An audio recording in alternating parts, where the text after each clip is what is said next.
What's up, folks? Happy Tuesday. I was almost late for my show today because I was trading stocks, which is something I never thought I'd say. I never thought that would be a reality that I lived in. But yeah, I was trading, I was doing stuff. So I'll talk about what I was doing in a second. Before I get to that, though, let me finish my introduction. So today is Tuesday. This is the 5th day of October. This is season 2, episode 7 of the Be Your Own Hero show. HERO is an acronym. It means helping everyone reach optimism. Try to show you a little bit of the HERO shirt. There you go. And the HERO ministry is becoming a bigger and bigger pie. But how it started was my effort to provide the unhoused with brand new clothing items that also are wearable affirmations that say the word hero. So just an attempt to uplift their spirits.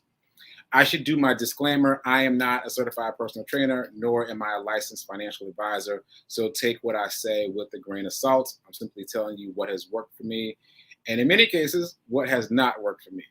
Shout out to New Thought Media Network for giving me the space to talk about my journey of becoming my own hero, and right now, my journey of becoming my own financial hero. So here is their website, ntmedia.org, right there. You can check them out. You can make a donation. You can also see what the other shows are on the network. Speaking of which, right after this at 10:15 is prayer time, and then right after that is Sit with Rev Melissa, which if you've been watching the show, you know that I produce, so you'll see me there too. Okay, so I think that's everything. I'm going to do the Hero Ministry news up front before I get into why I was trading stocks this morning. So Hero Ministry news, again, this is becoming a bigger and bigger pie, as you may know if you've been watching. It started off with hoodies and then expanded to shirts and masks and socks and different clothing items. And now there is this Hero charity run that I accidentally got involved in. I started a birthday run in June, and that has evolved into a charity run. Today was day 127. 127 days in a row. I've been running consecutively at least a mile a day for 127 days. Also, this is day 25. I've been running a 5K every single day for the past 25 days because I got challenged by somebody who shall remain nameless for now. But yeah, so today is day 127 and day 25. Shout out to Amelia Jefferson. She is the most recent person to donate to my Hero charity run. I appreciate it. I appreciate it. I appreciate it. Also, I mentioned before that I've started donating a percentage of the proceeds from my bracelet sales to this charity run. So I just sold some bracelets yesterday. It's what I call a twinning set. So his and hers, same style for both bracelets, but different size. So anyway, I will be making a donation today to the Hero charity run from that purchase. So shout out to Stan and his wife. Appreciate that. Okay, so I think that's all. Oh, nope, not quite all the introductory stuff. Let me do these quotes. I've got 2 now instead of just 1. We'll do them together. And then I'm going to do a commercial break. So here is quote number 1 from Bob Proctor. Let's say this together. Get it in your bones. Get it in your system so you remember it throughout the day, throughout the week, throughout the life. I am so happy and grateful now that money comes to me in increasing quantities through multiple sources on a continuous basis. I love that one. I love that one. I also pulled up one from Ernest Holmes. I have it on the screen today. Here we go. Today, I expect every good thing to come to me, for I know that divine abundance is forever manifesting itself in my affairs. Ernest Holmes. Okay, so I'm going to try doing a commercial break now, and I'm going to come right back to tell my story of trading stocks this morning. Stand by.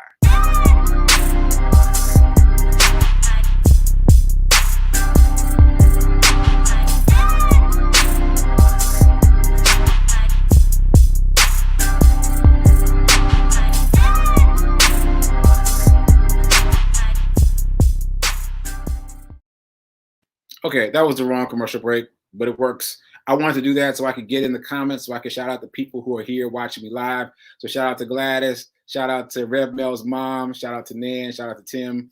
Thanks. Shout out to Margaretta. Oh, great! I appreciate that. I'm glad the quotes are working. They're working for me. I hope they're working for you. Write them down, memorize them, keep them with you throughout the day.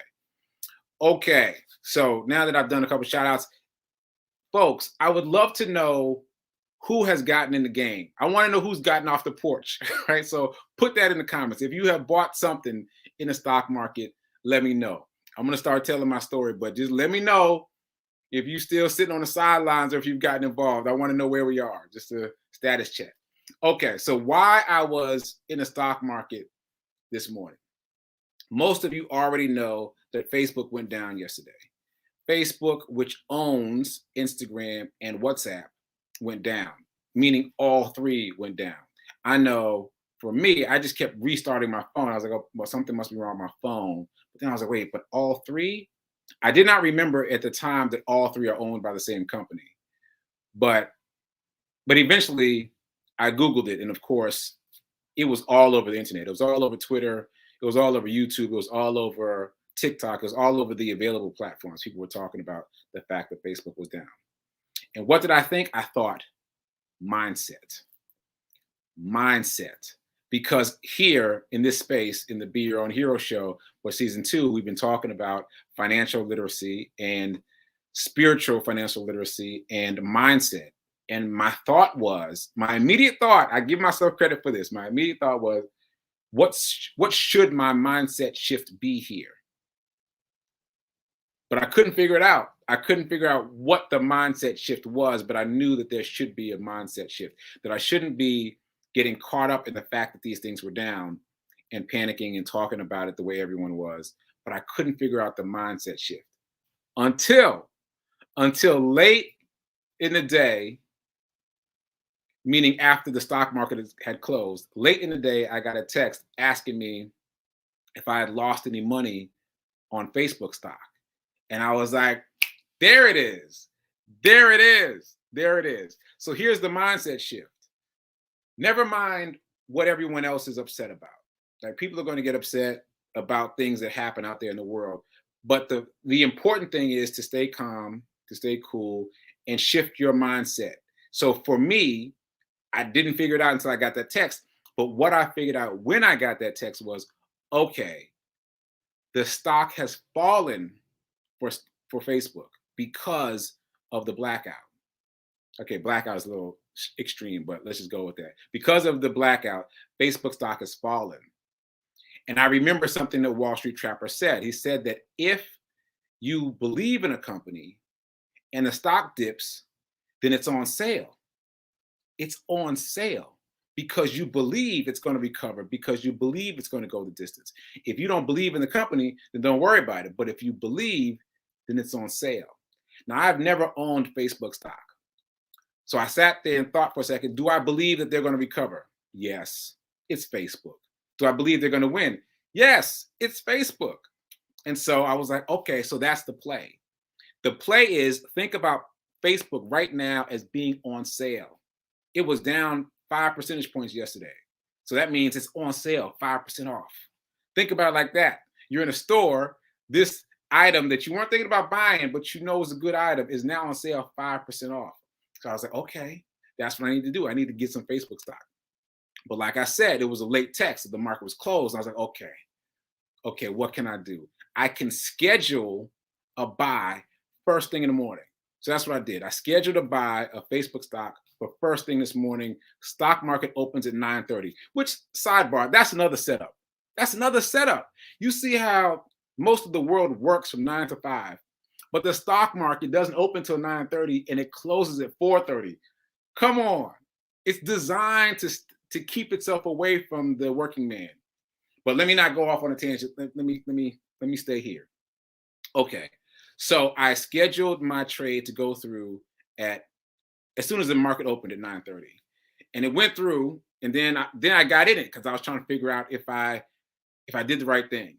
So this is the information I have thus far. So on Friday, Facebook stock was about $340 per share. On Monday, because of the debacle, and I heard there was some disparaging things said about Facebook on 60 Minutes. So anyway, because of a few things, perhaps the stock dipped down 5% to 326, so $326 per share yesterday. And I didn't get it then because I couldn't figure out the pivot, but I put my order in at 326, but it didn't go through until a few minutes after 9:30 this morning. So I got in a little bit above 326 because it's already going back up. Like right before the show started, it was already back up to 330. So I figure I got in at a discount. I got in at, let's just say I got in at 330. I expect it will go back up to 340, which is where it was on Friday.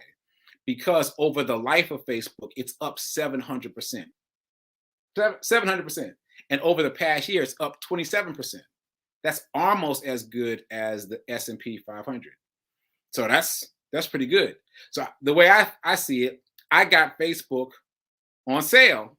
And even though I didn't buy a full share, when I buy the rest of the share, when I put in enough money to own a whole share, my whole share will be discounted by probably not 5% because I didn't buy a whole share, but it'll cost me less than it would have cost if I waited and bought a whole share at once. So that's my story, and that's my mindset shift. And so next time it'll happen faster when I see something happen in the world and I realize that that's a publicly traded company and their stock is probably going down. I will do that due diligence quickly. I'll stop what I'm doing and pay attention to the market right then to see if it's something that I want to buy on sale or not. And I might not want to. The deciding factor for Facebook, for me, is the fact that it does not pay a dividend because I put in the order to trade via Cash App. And as I was talking about yesterday, Cash App pays its dividends into the cash balance portion of your Cash App. All right, so I probably shouldn't start talking about that just yet. Let me just finish by saying I want us to think about the world in the way that just happened. Like Facebook had a debacle, and most of the world was just focused on the debacle. And I can't access my stuff, and what's going on? Why is this happening? But there were a few of us, and I'm going to include myself after the fact, that were thinking about, well, how could this be beneficial? And I think the way that it's beneficial is it gives you the opportunity to buy a stock at a lower price than you would be able to buy it typically. So that's what I got about that. And so now, just to recap, what I've been talking about yesterday was dividends and how Cash App does not have DRIP. In other words, they don't have a dividend reinvestment plan. And so because they don't have DRIP, the dividends are paid out to your Cash App balance, which means you have to be mindful of reinvesting. You have to actively reinvest that money back into the stock, into the stock side of the Cash App. But for me, once I put it in the stock market, I don't want to be thinking about having to put the money back into the stock market and then back in and then back in. I want to stay there. So I have already closed my positions on all my stocks within Cash App that paid a dividend. And that was a significant number of stocks because in the beginning, I was just buying a little of this, a little of that, a little of this, a little of that. So I closed all those positions and I'm reallocating those resources within Cash App. I'm not taking the money out of Cash App. I'm reallocating the proceeds from the sale of all those positions back into positions, stocks that do not pay a dividend, like Facebook, like Amazon, like Tesla, like Netflix. So I'll go through my whole list later this week so you'll know what I'm doing in my stock portfolio. But that's what I got for today. That was my lesson from the Facebook debacle, and I think it definitely helped me secure my new mindset. So that said, it's time for prayer time right now at 10:15, and then you'll see me again on Sit with Rev Melissa at 10:30, and you'll see me here again tomorrow for the Be Your Own Hero show. So stay tuned, and I'll see you soon. Later.